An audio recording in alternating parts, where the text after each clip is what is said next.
Let's do this.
Turn left.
Arrived at your destination. Your route guidance is now finished.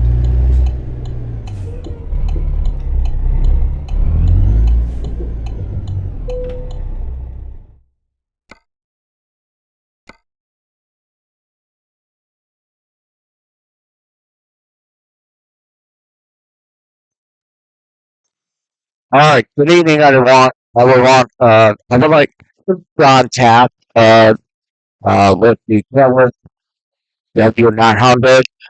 Um, we're gonna start with Montana. Um, uh, and I had a partial Solar Eclipse, and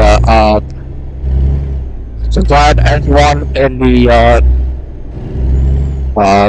United States participated in it this afternoon. So Safe. I want to thank you all Recomputing. for your participation. The members as well for everyone's safety and and all that. So again, we're going to start in Montana. It's going to be 1,200 miles. So, so,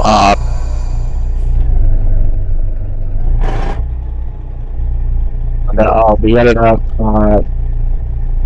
the 605, and I'll start to, sun that's gonna, and, at 2:30 before, the next day again to, just, put in the chairs in, and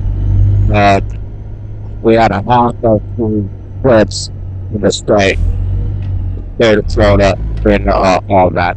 So, you guys floating by. So, uh, let's go out.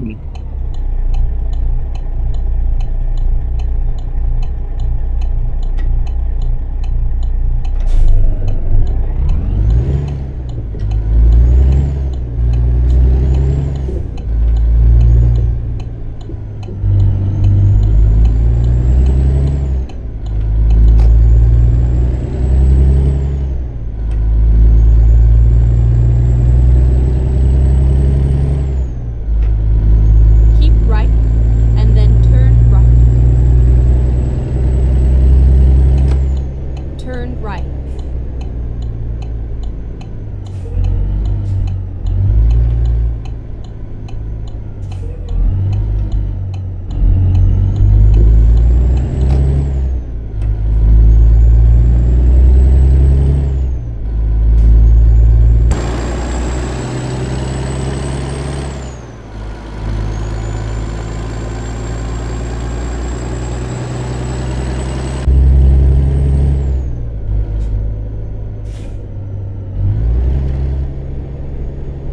Keep left, and then turn left.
keep left.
Go straight on.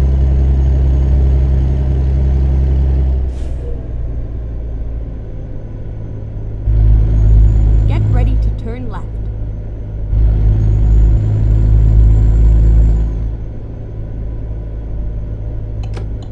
Turn left, and then keep left. Keep left, and then turn left. Turn left.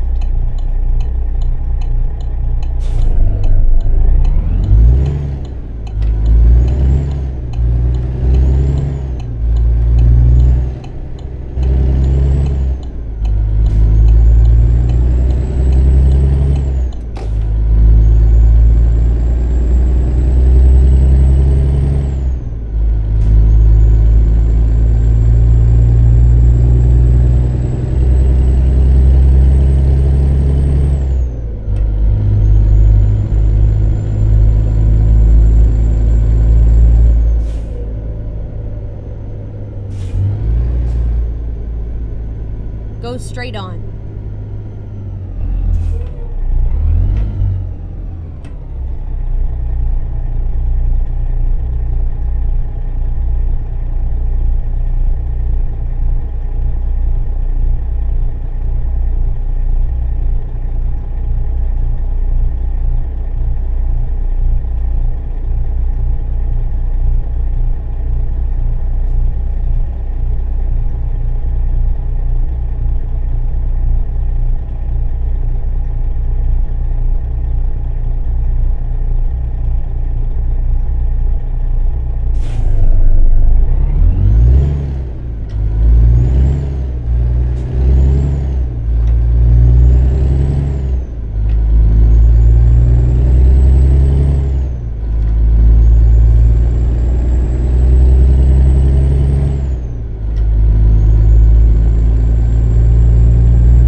turn right.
Go straight on.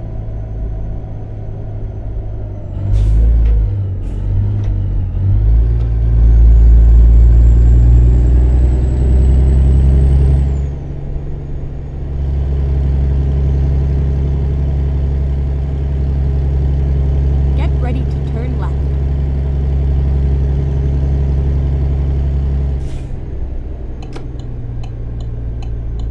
Turn left.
This programming is sponsored by Linscomb Wealth, a wealth management firm partnering with individuals and families dedicated to helping them build, preserve, and manage wealth by creating a customized plan to work toward achieving their goals.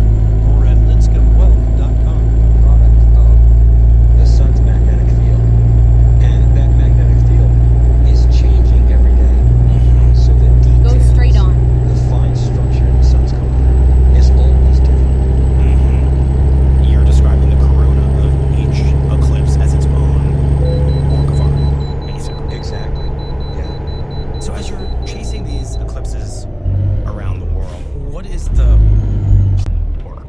So I went to grad school at the University of Toledo and did some work at the Kitt Peak National Observatory, learning the ins and outs of photometric photometry. mind. That's I'll measuring find the a new brightness of route. stars.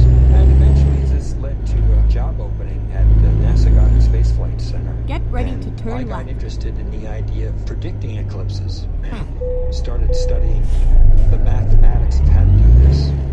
And I sort of took it over unofficially and started publishing these Turn technical left. maps and details. People would just write me a letter and say they wanted a copy of the eclipse bulletin for such and such an eclipse. And I would stuff it in. And no doubt during the year, you keep going to each and every eclipse, and which of them stand out to you? Keep right, I've seen and then eclipses turn from right. Australia, from Africa, from the Turn altiplanos in Bolivia, from the ice sheet on the coast of Antarctica, and even from northern China on the edge of the Gobi Desert. But one of the most notable eclipses for me was I traveled to India to see a 41-second eclipse, which was very short.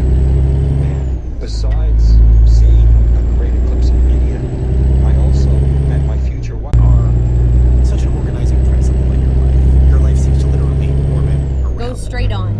And you said when I asked you about each eclipse that they're all different. And obviously, you're different at each eclipse because time has passed. And it just feels like your life is being lived in a kind of ongoing conversation with Go straight on. this phenomenon of the sun and the moon overlapping. Well, the eclipses are like benchmarks that I can use to figure out what else was going on in my life during these times. Because I remember the dates of every single eclipse I've been to. And if I see a photograph of the solar corona shot during any particular eclipse, I know what eclipse that was. I can recognize the pattern of the corona like a fingerprint. And they just serve as sort of benchmarks or markers for the rest of my life of when various eclipses take place. So they're easy for marking the passage of time. So where are you planning to watch this total eclipse? Pat and I are leaving for Mazatlan, Mexico, actually tomorrow. And we've got about 80 people joining us down in Mazatlan for this eclipse in our tour. Given the hard-earned wisdom that you've accumulated in all your decades of chasing eclipses around the world, I wonder if you can give us just a little bit of advice for how to best live inside this very brief window of a total solar eclipse to make sure, not to be cliche, but that we make it count. Sit back and try to take in the entire experience. Go straight Because on. those several minutes pass by so rapidly, but you'll replay them in your mind over and over and over again. And you don't want technology getting between you and that experience. And remember to take your eclipse glasses off when totality begins. Note how dark it gets during totality. Take the glasses off because Well, the glasses protect your eyes from the sun's bright disk. But when totality begins, the sun's bright disk is gone. So if you use your solar eclipse glasses to try to look at the corona, you won't see anything. You'll just see blackness. You've got to remove the eclipse glasses in order to see the corona. And it's completely safe. And it's an incredible sight to behold. But during totality, you just want to look around without the glasses on and take in the sights, take in the horizon, 360 degrees, surrounding you with these twilight colors and sunset colors. You'll easily be able to see Jupiter and Venus shining on either side of the sun during totality. And look at the details in the sun's corona. Find wispy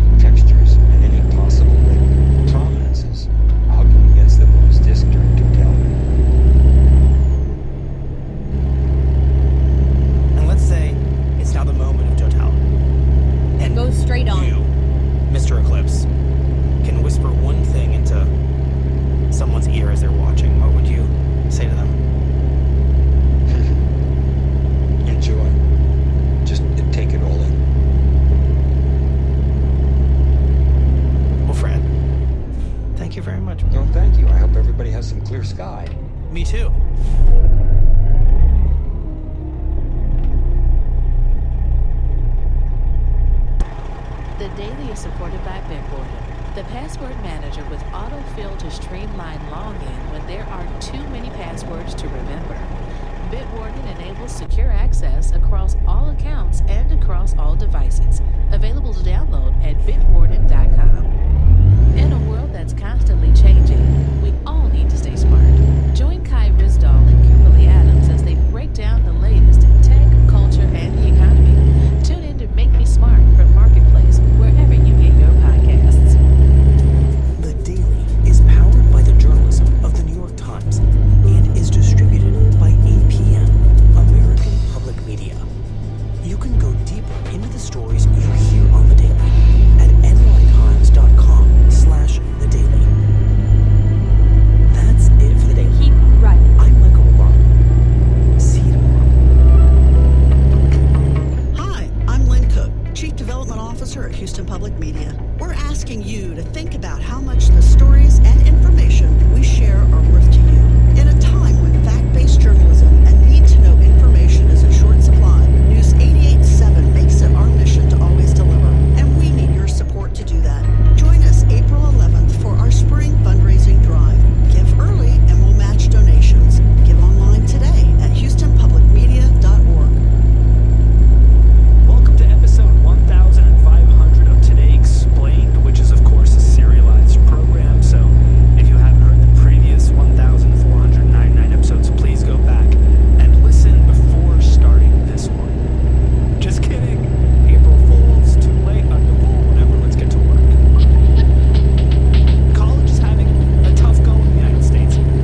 and the helmet should fit securely on the child's head. Wearing a helmet reduces life-altering head injuries. Children should have an age-appropriate bike. They should place both hands on the handlebars and place their feet on the ground.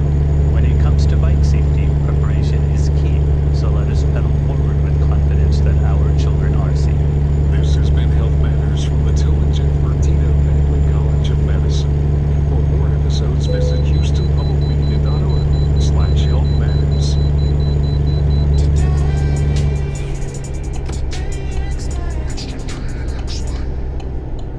Sean Rom's firm. I went to a public university. It didn't cost an arm and a leg. My dad paid for it. I'm lucky.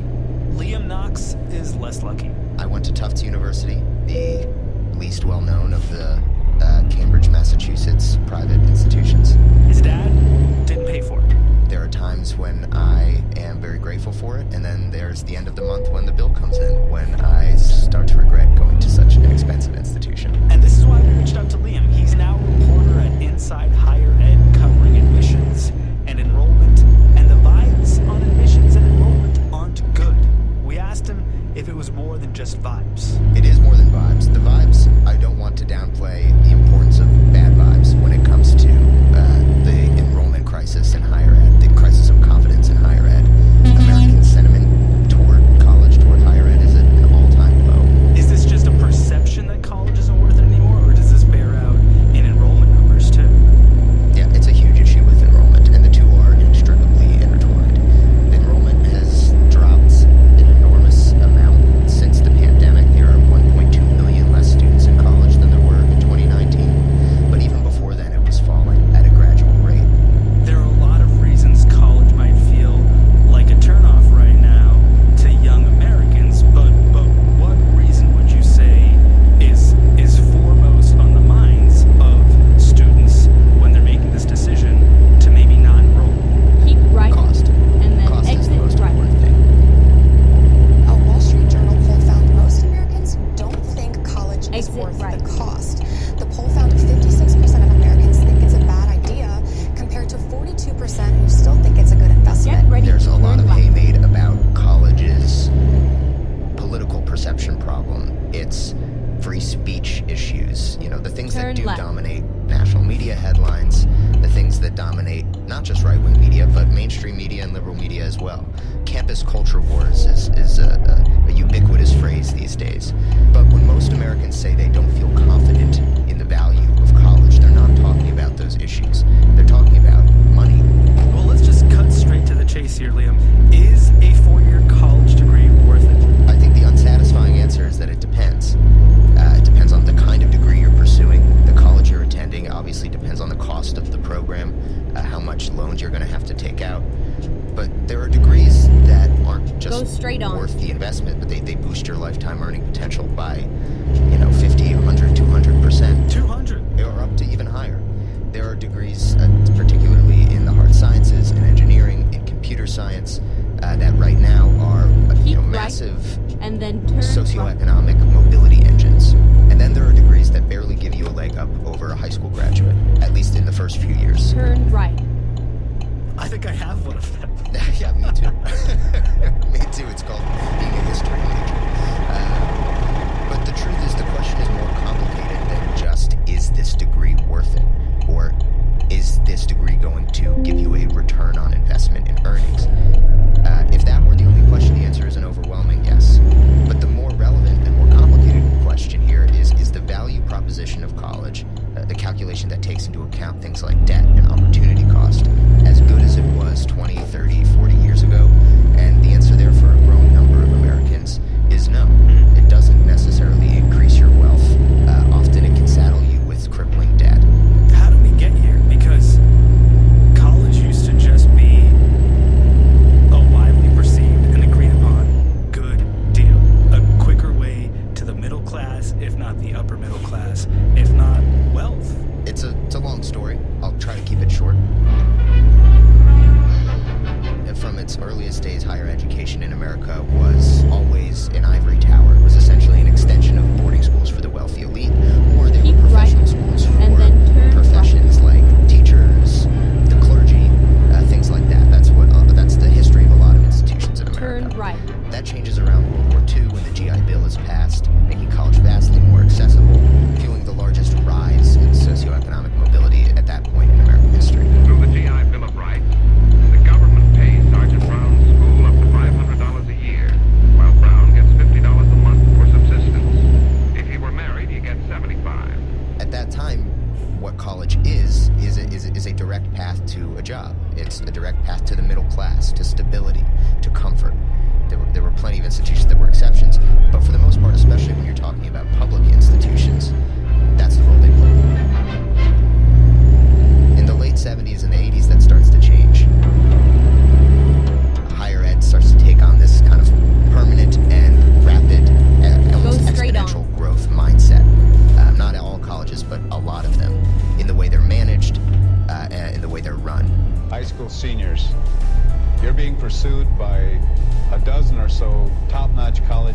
smart or pretty good. I've got news for you. No matter how good you may think you are, you're probably even better. They're no longer content to just serve their historic missions. They want to grow, they want to make more money, they want to attract more students, they want to do more research, they want to get more grants. The lines between universities and corporations start to blur. The biggest universities start investing their endowments like hedge funds. These college endowments have just gotten to be financial giants, now totaling over $800 billion. Pumping money into amenities and sports programs. Go straight on. This is the cold tub and the hot tub. I would say this is one of the best cold tub, hot tub rooms in the entire country in college football. Making it an experience to market and not just a degree that's directly connected to a job. The franchise of higher ed, the demographic served by the sector, expands tremendously. That helps make up for a loss in state funding, which starts to decline pretty much around the same time. We'll call it kind of the bleeding of austerity, Reaganomics into higher ed. And colleges keep growing. The costs for students are going up at the same time, though, far past the rate of inflation. And that continues for decades. As the student debt bubble balloons and cost continues to increase, students are still going to college. There's still this wide faith in higher ed as a reliable engine of socioeconomic mobility. So everything's hunky-dory until when exactly? The chart go up until about 2010. There's kind of a peak there where enrollment starts to fall, and you have people formulating theories like the demographic cliff, which is this kind of unavoidable shift in demographics resulting from falling birth rates. You know, that the traditional high school graduate age student, there are just less and less of them every year. So enrollment is already on the decline when the pandemic hits in 2020 and kind of puts the is particularly down, as is unfortunately Black and African American enrollment, especially among Black and African American men. Over the past few years, we've seen it has stopped declining. It's going up at a snail's pace and not reaching even close to the pre-pandemic levels. So really kind of leveling off at the bottom. Can we talk about the consequences of this trend continuing downward? Because they must be far-reaching, right? Absolutely. It's not just that the higher ed sector struggles financially, that colleges close, that students lose out on opportunities, that pathways to the middle class are shut off. It's also a huge state workforce problem. It's a huge economic challenge, the decline in higher education enrollment, the decline in post-secondary degree earners, the decline in skilled and trained workers in fields like social work, public school teachers. In many states, the shortages are astounding, and they're making up for it with online credential programs, and teachers are going in untrained and unprepared. Social workers are desperately needed in a lot of parts of the country, and because it costs so much to get that degree and it pays so little to have that job, they're not doing it. This country runs on skilled workers, and higher ed produces them. And so when fewer and fewer people are getting those degrees and getting that training because it's just too expensive, or the perception is that it's just too expensive, either way the outcome is the same, and that outcome is bad across the board. You make it sound, Liam, like this is one of the most pressing problems we face as a country, and yet I don't feel like lawmakers are freaking out about this particular problem. Are they? They're banning TikTok?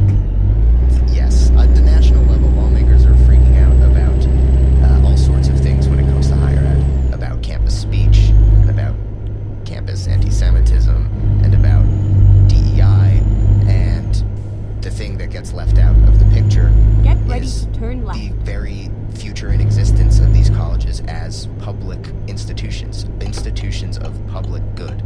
Turn left. There are plenty of states that are grappling very seriously with this issue, though, and have been for a while. A recent success story that is especially heartening is Minnesota, which has really put its money where its mouth is. Liam Knox still has student debt. If you're listening, Joe, works at Inside Higher Ed. Go straight Read him on. at InsideHigherEd.com. We're heading to Minnesota when we're back on Today Explained.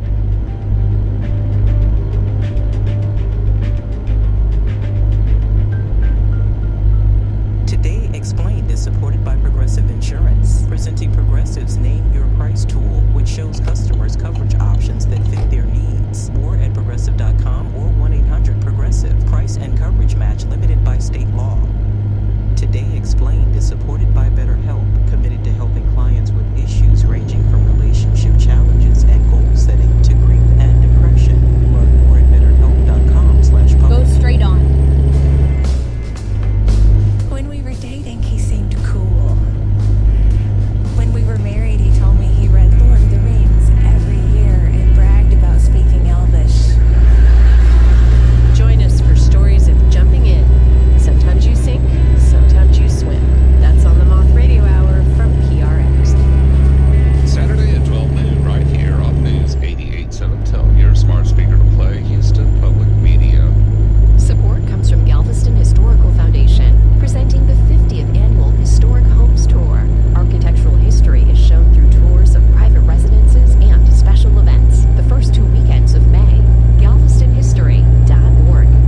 very slim. You're sort of like Congress before 2022.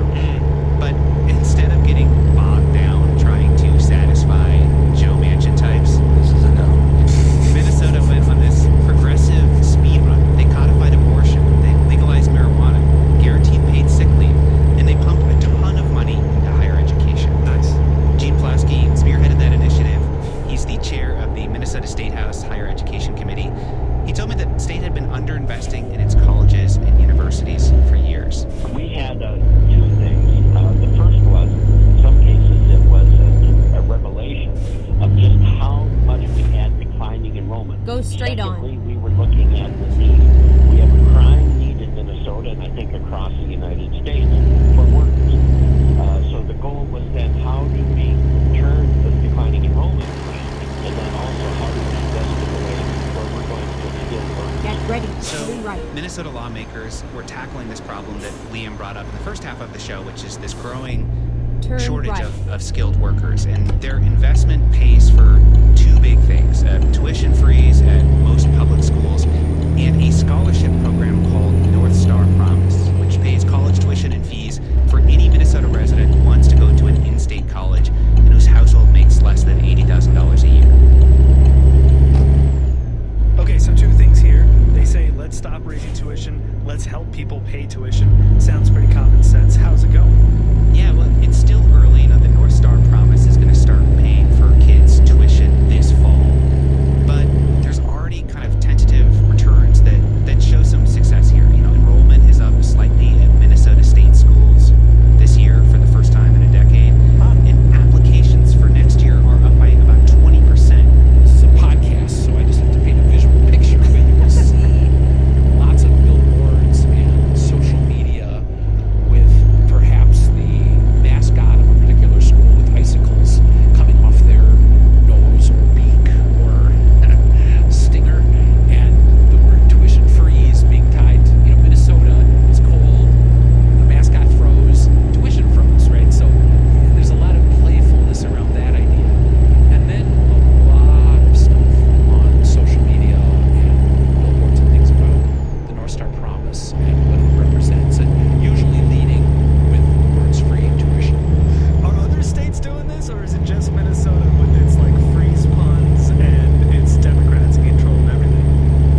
degree and not end up in crippling debt. And that still might win over Jorge. He's got a couple more weeks before he has to make his final decision. Miles Bryan, Philly resident, Minnesota native, Today Explained producer and reporter. Miles was edited today by Matthew Collette with help from Amna Al-Sadi. We were fact-checked by Laura Bullard with help from Hadi Mawagdi, and we were mixed by Patrick Boyd with help from Rob Byers. Here's to the next 1,500 episodes of Today Explained.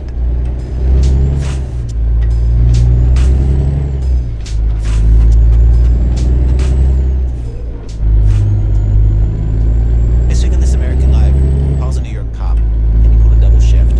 So on his break on his second shift at 3 in the morning, he got a great idea. He climbed into the backseat of his police car, and he grabbed a nap, which worked perfectly until he woke up. I was like, I'm trapped. That was my first thought. Because you don't get out of the back of a police car. The back of the police car is for prisoners. Stories about things that seemed like a good idea at the time. This week. Saturday morning at 11 o'clock here on News 88.7. Hi, I'm Cesar Droll, native Houstonian and proud Houston Public Media Board member. When I'm not developing digital solutions for my clients, I am advocating for local civic organizations and stressing the importance of trusted media sources. Houston Public Media shares my values, and that's why I am a supporter. I've achieved success in business because of a strong educational foundation. Join me in supporting Houston Public Media. Let's make sure this essential public education resource is available for the next generation of Houstonians. Well, there's going to be a 50% chance of showers and thunderstorms tonight, mostly cloudy with a low around 71 degrees. The chance of rain is, winds could gust as high as 40 miles per hour. A 40% chance of showers and thunderstorms, mainly after 1 p.m. for Tuesday, mostly cloudy with a high near 79, breezy with a southeast wind. This is your NPR station, KUHF Houston, News 88.7, a service of the University of Houston. It's 8 o'clock. From WHYY in Philadelphia, I'm Terry Gross with Fresh Air. Today, Andrew Scott, the actor who earned the nickname The Hot Priest. In the comedy series Fleabag, he played a priest torn between his love of God and his love for a woman, his vow of celibacy and his sexual desire.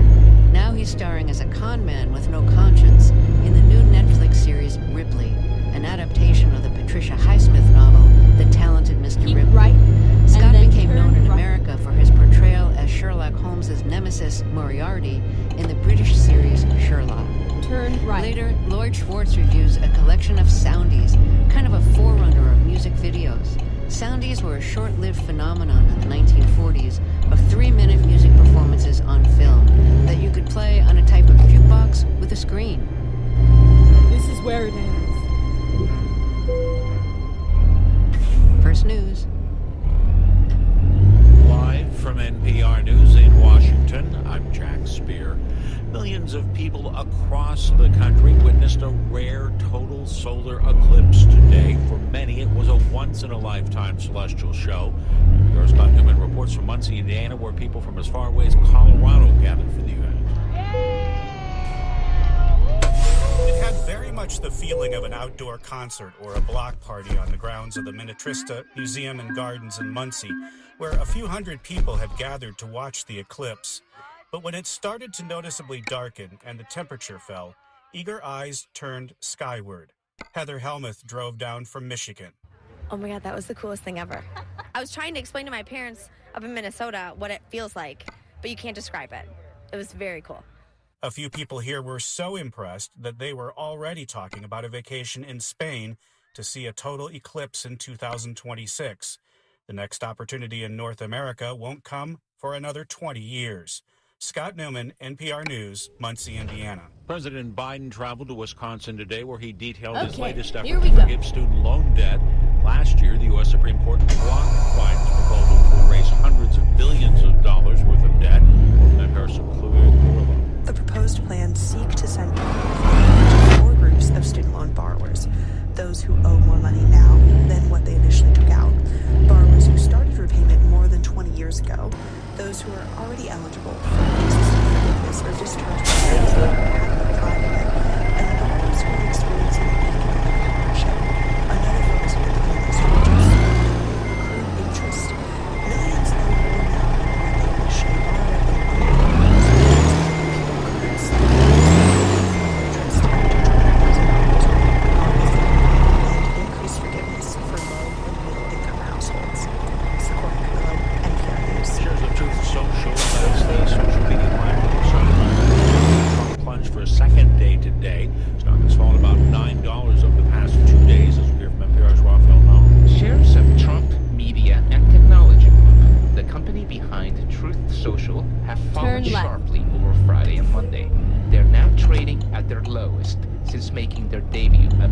weeks ago. The losses have dented the value of President Trump's stake, at least on paper. At last check, his shares were valued at just under $3 billion. That's less than half of the value at their peak on the first day of trading. But it's still a very high valuation for a company that lost a lot of money last year and had very small sales. Rafael, NPR News. Stocks largely treaded water today. The Dow fell 11 points. The Nasdaq closed up 5 points. You're listening to NPR. Support for NPR comes from NPR stations. Other contributors include the Kauffman Foundation, providing access to opportunities that help people achieve financial stability, upward mobility, and economic prosperity, regardless of race, gender, or geography. Kauffman.org. This is Asian View from NHK World Keep Japan. left, I'm Rebecca and then Knight. turn left. Japan, the U.S., Australia, and the Philippines have held their first joint maritime exercise in the South China Sea. It comes amid China's growing Turn left. assertiveness in the disputed waters. The Philippines says the exercise took place in the country's exclusive economic zone on Sunday. In recent months, China and the Philippines have had several tense standoffs in the contested waters. In the latest incident, Manila says Chinese Coast Go Guard straight ships on. fired water cannons at Philippine vessels, causing injuries. Get ready to Japan's turn Prime left. Minister Kishida Fumio and U.S. President Joe Biden are expected to confirm plans to boost cooperation in defense, economic security, left. and outer space when they meet this week. The summit will be held during Kishida's official visit to the U.S. Kishida is expected to seek closer defense ties through such efforts as improving cooperation between the Japan Self-Defense Forces and U.S. forces in Japan. Kishida will also address a joint session of the U.S. Congress during his 7-day visit. The head of a group representing families of Japanese nationals kidnapped by North Korea decades ago is urging the leaders to take up the issue at the summit. Yokota Takuya is the brother of abductee Yokota Megumi. I want the leaders to promise that the U.S. will continue to support Japan on the abduction issue. I also want them to pledge that sanctions against North Korea will never be eased until it is resolved. Yokota said many elderly relatives of the abductees have passed away without being reunited with their loved ones. The Japanese government says at least 17 of its citizens were abducted by North Korean agents in the 1970s and 1980s. 12 of them remain unaccounted for. Go This straight is on. NHK World Japan. Houston Public Media is a service of the University of Houston and is supported with your gifts to the Houston Public Media Foundation. More information available online at houstonpublicmedia.org/donate. This is Fresh Air. I'm Terry Gross. Like everyone who introduces my guest, I'll start by telling you that he's famous as the Hot Priest in the award-winning comedy series of Fleabag.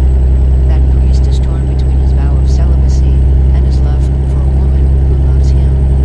It was a lot more than Andrew Scott's looks that made him a standout. He's a magnetic and subtle actor, whether his character is delightful or a sociopath. Scott first became known in the U.S. for his role in the British series Sherlock, which starred Benedict Cumberbatch as Sherlock Holmes and Andrew Scott as his nemesis, Moriarty. A famous film you probably don't remember him in is Steven Spielberg's World War II film Saving Private Ryan, where Scott played the role of soldier on the beach, one of the many soldiers on the beach in the film who landed on the Normandy beach on D-Day. Scott returned to World War II with Steven Spielberg in the series Band of Brothers. After doing the share of suffering in World War II stories, he played a burned-out, cynical, wisecracking lieutenant in the World War I film 1917. Recently, he won British and American acting awards, including the National Society of Film Critics Award for his role in the very quiet film All of Us Strangers, about a gay man who shut down his emotions. Now he stars in a new Netflix series called Ripley, which is an adaptation of the Patricia Highsmith novel The Talented Mr. Ripley. He plays Tom Ripley, a con man with no conscience. I think it would be fair to call him a sociopath. After surviving financially on small-time scams, he lands a bigger one when a wealthy man, Mr. Greenleaf, tracks him down with a proposition involving his son, Dickie. Mr. Greenleaf was told that Dickie and Tom Ripley were friends in college. Mr. Greenleaf pays Ripley to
homosexuality was Go straight against on. the law.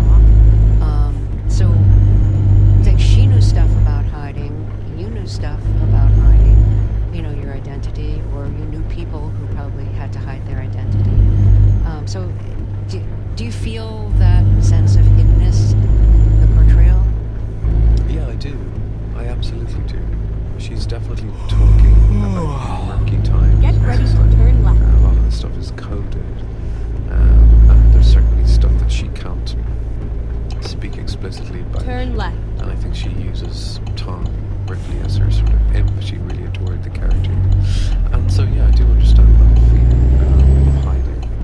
There's something about this character that to me is quite elusive and possibly just secretive even to himself. Yeah, definitely. It seems like he's definitely secretive to himself.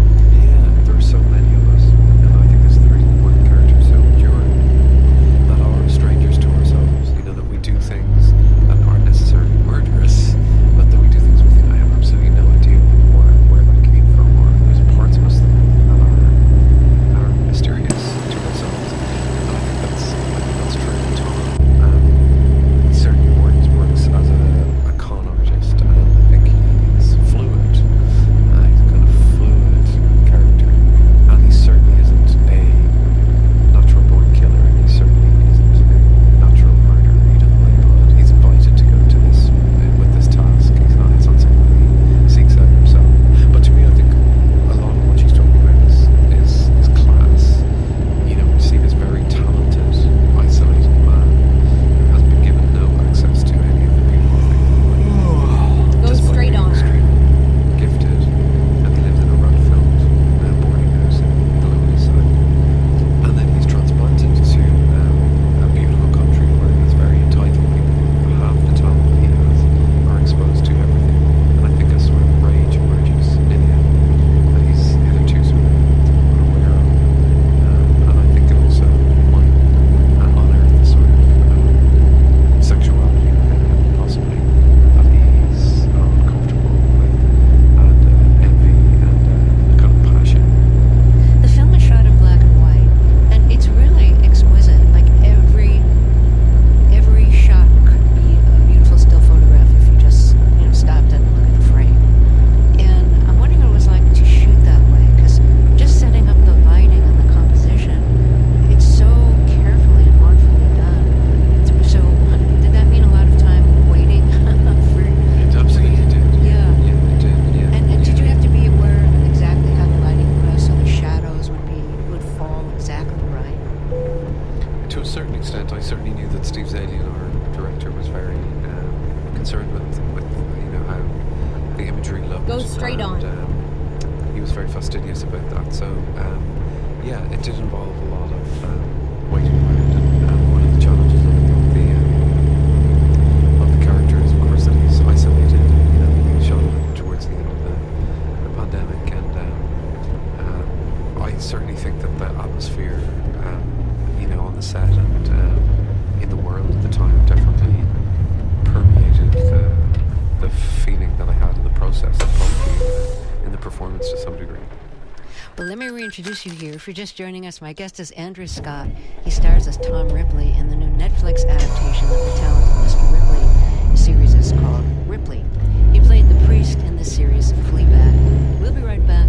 This is Fresh Air. This is News 88.7. There's a This American Life. Whenever Michael and his three sisters got in trouble as kids, their mom gave them two options. Accept punishment, take the case to trial. In the den. They would say stuff like, What was illegal was eating the candy, not having the candy. Why would they have a bag of candy and Go not straight eating on. it? a true family court. Lessons we learn and do not learn from breaking the rules. This week. Wednesday night at 9 o'clock here on News 88.7. This is Fresh Air. Let's get back to my interview with Andrew Scott. He stars as Tom Ripley in the new Netflix series Ripley. It's an adaptation of Patricia Highsmith's novel The Talented Mr. Ripley. Keep He right, won a National Society and then of Film continue Critics straight Award on. for his performance in the recent film All of Us Strangers as a gay man who shut down his Go feelings. straight on. He's also won awards for his performance as Hamlet and for his performance in every role in the production of Chekhov's Uncle Vanya. Keep left. Of course, he's and famous then as the turn hot left. priest in the series Fleabag.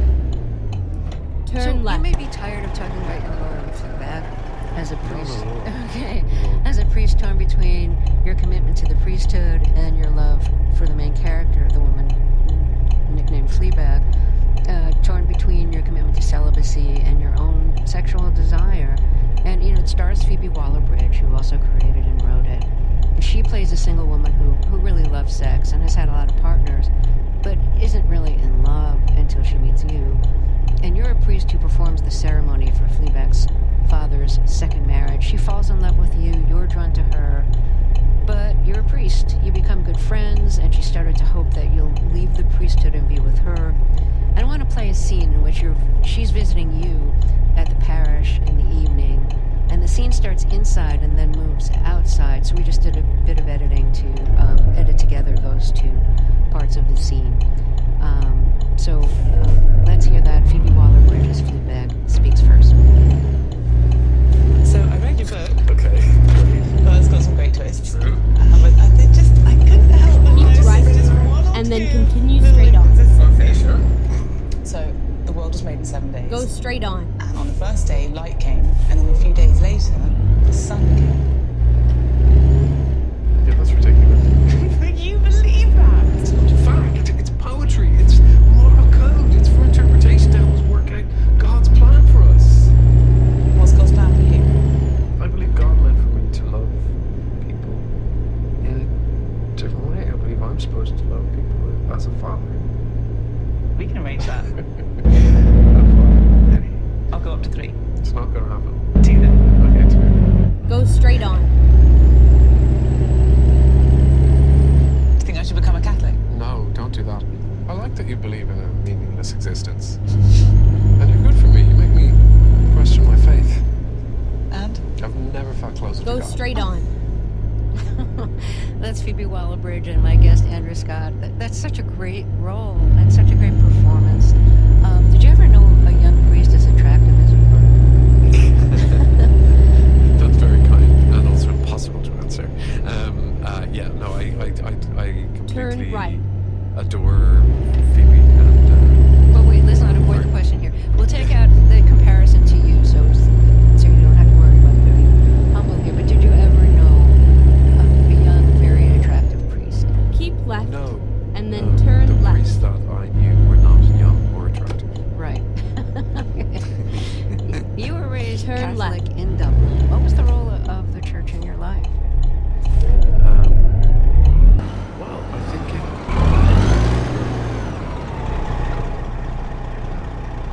culture is based on the Catholic Church. Ireland is a small country. I was at a Jesuit school. I'm not a practicing Catholic anymore, but certainly the culture around Catholicism is one that is very hard to dispel, and parts of it are wonderful. I think the sort of focus on community in the Catholic Church is really wonderful, and there's also, of course, the huge amount of corruption and abuse that happened when I was growing up in the 90s. I remember driving to school. My father would drive me to school in the mornings, and we would listen to the news in the morning. My very strong memory is of just a whole litany of abuse cases within the Catholic Church just coming out every morning. So sexual abuse. Sexual abuse, and not just sexual abuse, but infidelity within marriages, and marriages where people would be, having affairs with priests, but mainly sexual abuse. Were you really angry with the church for having so many hypocrites in positions of Keep left. religious power? And then turn left. You talk about the priests who were accused of sexual abuse. Turn and, left. Infidelity, entering other people's marriages. And you're gay. I don't know how old you were. Turn right. You realize that maybe all your life. But like I said, in the Republic of Ireland, being gay was against the law until I think 1993. I think that's when it was Yeah, it's a big deal. Yeah. And the church condemned it. And yet you have these priests, abusing we are boys here. and having affairs with women and men, probably. So how did you fit all these complicated feelings into your character of the priest in Fleabag, and it's a comedic role too, Yeah, as we yeah. could hear from the scene that we played, and he's wrestling with the natural sexual desire that people love. I have think he and he love. falls in love. Yeah, Physical expressions of love too. Yeah.